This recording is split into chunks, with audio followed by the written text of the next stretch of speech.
Кымбаттуу студенттер, бүгүн биздин сабакта түз сызыктарды кантип чийүү керектигин карап көрөбүз.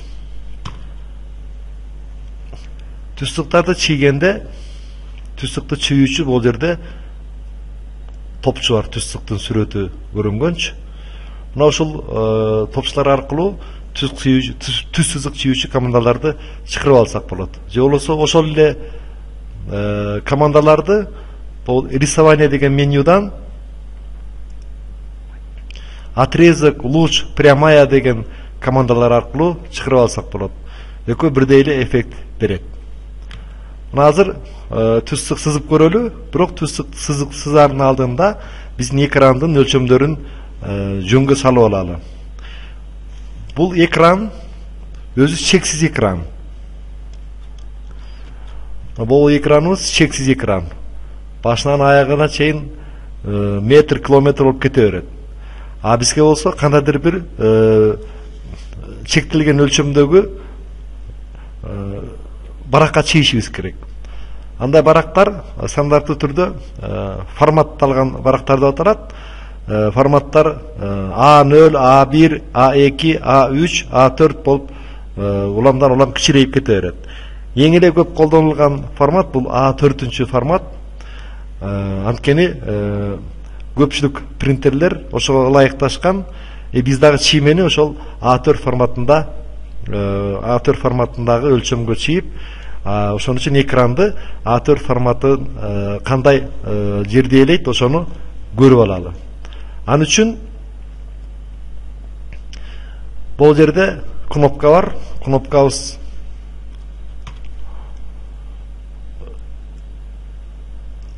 төрт бурчтук сызчу кнопка. Азыр ошол кнопканы бассак, төрт бурчтук сызуу үчүн команданы сурайт.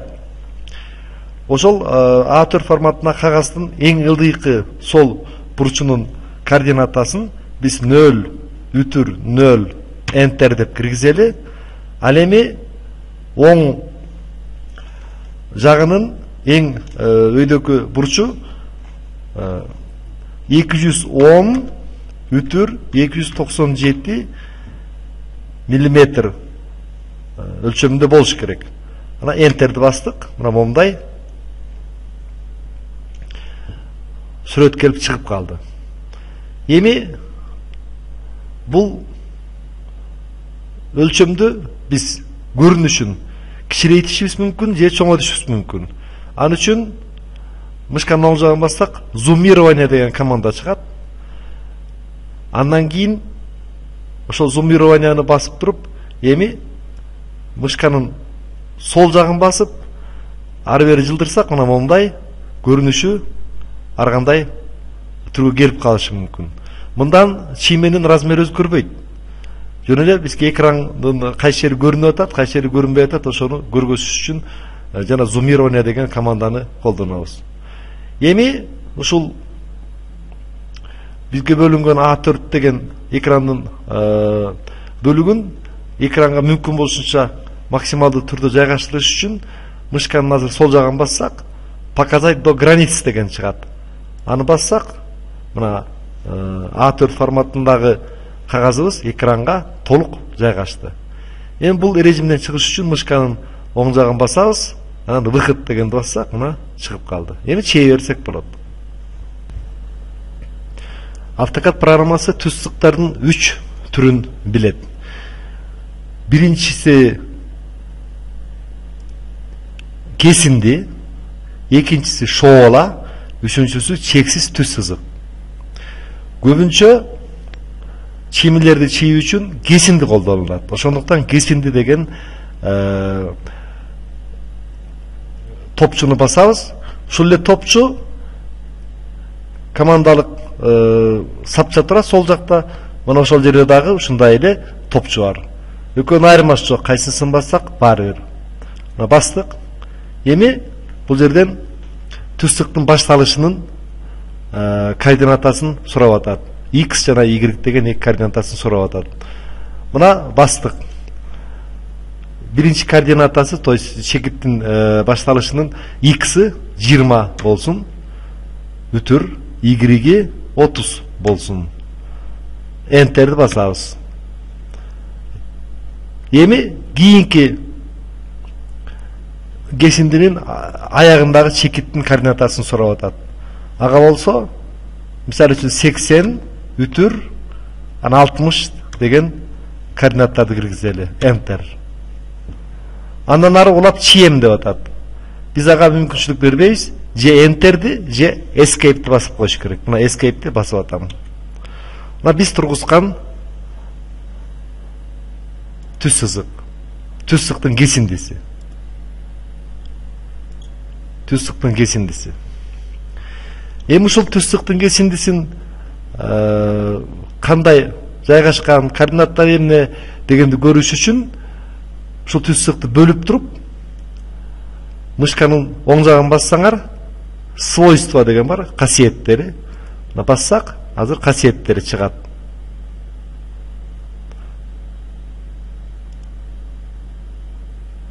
Компьютерибиз кичине жайыраак иштеп атат.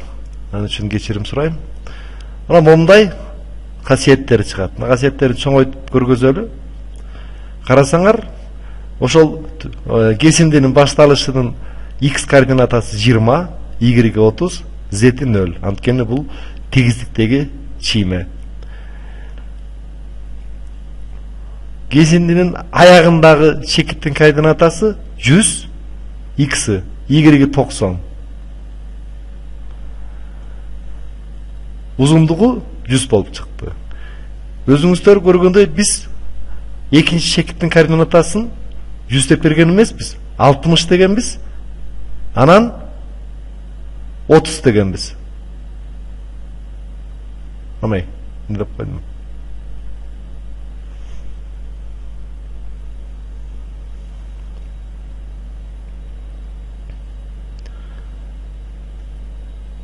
Бул касиеттерди жаап коелу. Эми ушул кесиндини жоон сызык менен көргөзүш керек. Анын үчүн экрандын ылдый жагында режимдердин панели бар. Мына азыр кызыл менен боеп көргөзөйүн. Мына бул жерде режимдердин панели бар. Ошол режимдердин панелинде көп командалар бар. Азыр бирөөнү эле байкап көрөлү.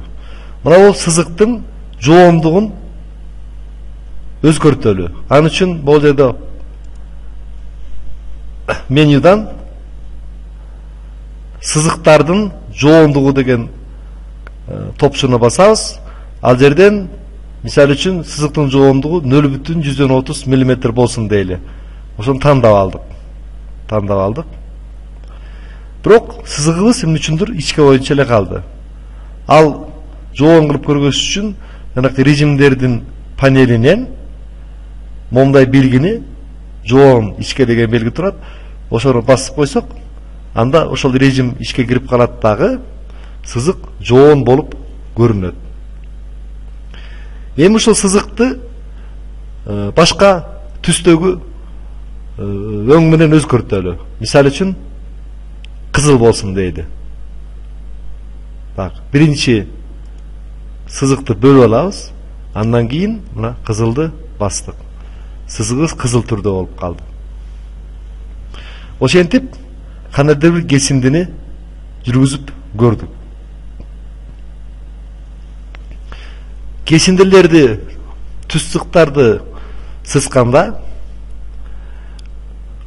кээ бир учурда только горизонталдык сызык же вертикалдык багыттагы сызыкты сызууга туура келет.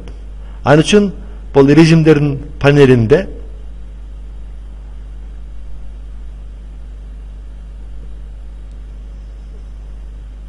орто деген топчу бар.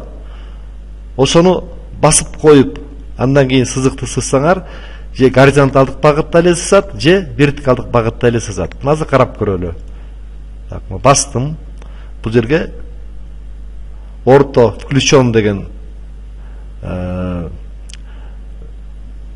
сөз чыкты. Анда сызыкты кайрадан сызып көрөлү, башка сызык. Бастым. Биринчи чекити, мисалы үчүн 50 үтүр 40 болсун. Enter. Эми андан ары сызалы десек, же өйдө эле кетейин деп атат, же горизонталдык багытта эле кетейин деп атат. Мисалы үчүн горизонталдык багытта кетсин дейли. Горизонталдык багытта болгондуктан координаттын бирөөнү эле киргизебиз, x эле киргизебиз. Эгер вертикалдык багытта болсо y эле киргизебиз. Мына азыр горизонталдык багытта кетип баратабыз. Мисалы үчүн ушул сызыктын мурунку баштапкы чекитине салыштырмалуу координаты, x координаты 100 өзгөрсүн дейли. Мына мен 100 деп бастым. Enter. Анан escape. Момундай сызык болуп калды. Мурунку координата азыр мына касиеттерине кирип көрөлү. Касиеттерине кирсек, момундай чыкты. Мурунку координатасы, то чекиттин башталышынын, кесиндин башталышынын координатасы 50-40 болчу. Эми икиси 150 болду. Анткени биз мурунку 50-гө дагы 100'ту кошуп бердик. А экинчи учунун координатасы, то есть y 40 боюнча калды. Анткени биз горизонталдык багытта эле жүргүзгөнбүз. Ошон үчүн бул жерде y 40, аягындагы чекиттин y дагы 40 боюнча калды. Эми ушул сызыкты башка жоондукка келтирели. Мисалы үчүн 1 мм дегенди койдум. 1 мм абдан жоон болот экен. Анан өңүн өзгөртүп көрөлү. Өңүн өзгөртөлү. Мисалы үчүн жашыл кылалы. Мына жашыл сызык болуп калды. Эгерде сызыктардын жоондугу чиймени түшүнүүгө тоскоолдук кылып жатса, анда чийип аткан учурда же болбосо кийинде эле жоондукту көргөзүүчү топчуну дагы бир жолу басып коебуз. Бассак, булардын жоондугу көрүнбөй калды. Кайра бассак, көрүнүп калды. Эми түз сызыктарды командалык сапча аркылуу жүргүзүүнү карап көрөлү. Ал үчүн экрандын ылдый жагында командалык сапча деген жайгашкан. Ал мына бул жер командалык сапча. Бул жерге команда киргизишибиз керек. Эми команданы кантип киргизебиз? Бул жерге командага же ат жазышыбыз керек. Мисалы үчүн түз сызыкты жүргүзүш үчүн line деп англисче жазышыбыз керек. Же болбосо түз сызыктын өзүнүн топчусун бассак, ошол жерге мындай line первая точка деп жазылып калды. Эми командалык сапчанын колдонушу үчүн динамикалык киргизүү деген команданы өчүрүп коюшубуз керек. Мына бул жер. Муну мен бастым, өчүп калды. Бир бассаңар өчөт, бир бассаңар күйөт. Эми түз сызыктын кесиндинин командасын берели. Мына бул жерге эч кандай динамикалык киргизүүчү жанактай жазуу чыкпай калды. Эми бул жерге командалык сапчага мынтип жасабыз.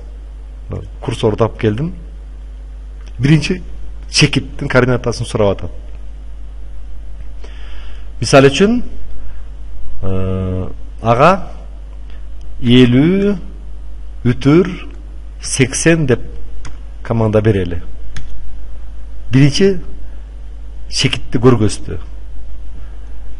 Эми биздин режимибиз ортодо турат. Мен ортону өчүрдүм. Эми экинчи чекитти сурап атат. Экинчи чекиттин координатасын сурап атат. Ага мен 90, анан y-ин чоң эле берели. Мисалы үчүн 100 деп коёюн. Мына минтип көргөздү. Escape'ти бастым. Азыр момундай сүрөт чыкты. Момундай сүрөт чыкты. Бирок координаттарын карасаңар, биз мурунку динамикалык киргизүү ыкмасына караганда башкача болуп калды. Аны азыр дагы бир жолу байкап көрөлү. Муну мен өчүрүп койдум. Так.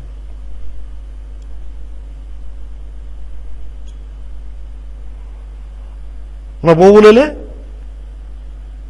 сызыкты кайрадан сызып көрөлү.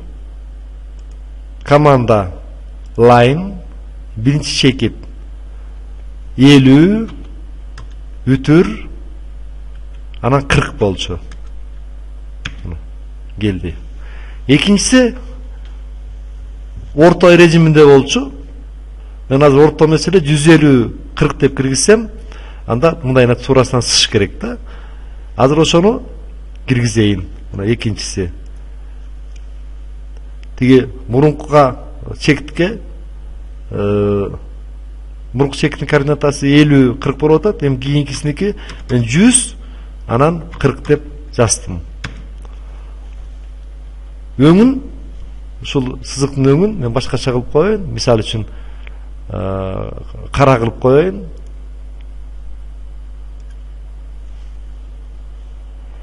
Кара кылдым, анан жоондугун көргөзүп коеюн. Апай. Жоондугун кое элек турбайбызбы? Ну жоондугу мисалы үчүн 0,30 болсун дейли.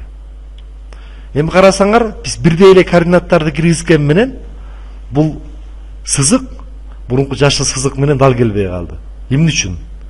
Анткени координаттык ыкма менен линияны чийип жатканда чекиттердин, бул чекиттин жана бул чекиттин координатасы абсолюттук түрдө кабыл алынат.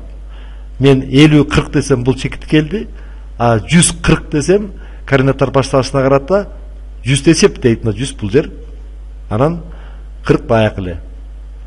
Эгерде мурунку чекитке салыштырмалуу 100кө өзгөрсүн деп команда берсеңер, анда аны башкача жазыш керек. Мына мен азыр муну өчүрүп коеюн. Азыр кайрадан ушул жерге линияны сызып көрөбүз. Мына биринчи чекит 50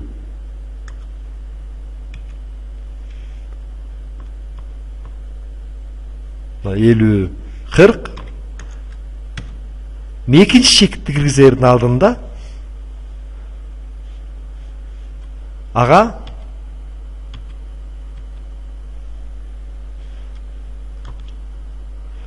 англисче тамга менен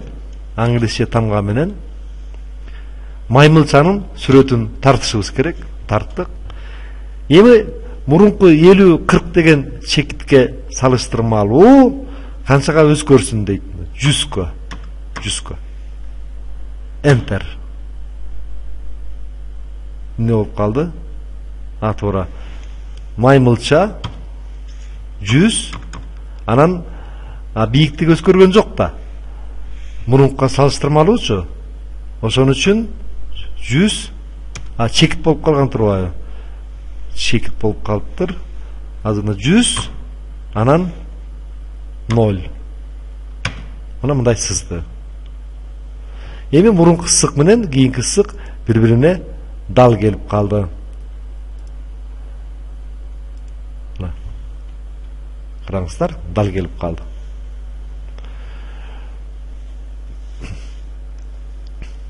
Эми сызыктын дагы эки түрүн карап көрөлү. Бирөө шоола, мына шооланы азыр сүрөтүн тартабыз. Шоола дегенибиз бир чекиттен чыгып, анан чексиз кетүүчү түз сызык. Ошол чекиттин биринчи чекитинин координатасын берели. Мисалы үчүн так, канча десем 60, анан бүтүр 60, бүтүр, анан 150 дейин. Биринчи чекити бул жерде, так. Эми экинчиси болсо чексиз кетет, бирок кайсыл багытка кетет? Кайсыл чекит аркылуу? Мисалы үчүн дагы бир чекитти берели. Так, 30-40 деген. Мына ушул чекит аркылуу шола өтсүн дейли. Мына ошол чекит аркылуу өтүп атат. Escape'ти басып коелу. Ал каякта? 30-40 деген чекит. Ал бул жерде. Бирок ошол чекит аркылуу өтүп атат дагы, анан ары чексиз кетип атат. Мына мисалы үчүн карасаңар, мына 30-40. Андан кийин дагы бир сызыктын түрү бар. Ал чексиз түз сызык. Чексиз түз сызыкты жүргүзүү үчүн же рисование менюсунан чексиз түз сызыкты басыш керек, же бул жердеги эки жагына жебе кеткен команданы басыш керек. Бассак команда сурап атат. Бир чекит көргөзбөйсүңөрбү дейт. Мисалы үчүн мен координатасын киргизейин же бул эле экрандан көргөзүп койсоңор, көргөздүм. Мына ошол чекит аркылуу каалаган багытта, каалагандай чексиз түз сызык жүргүзүп койсок болот. Бул эмне үчүн керек? Мисалы үчүн азыр орто деген режимди жүргүзсөм, чексиз түз сызык же горизонталдык же вертикалдык эле болуп сызылып калат. Анан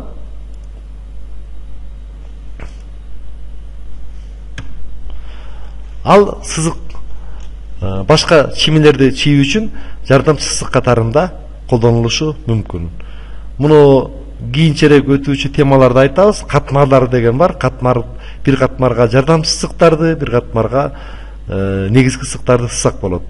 Же болбосо ушул эле катмарга чийип туруп, анан чимени чийиткөндөн кийин ал сызыкты өчүрүп койсо болот. Өчүрүп койдук. Ошентип бүгүн сиздер менен түз сызыктарды сызууну карап көрдүк. Саламатта калыңыздар.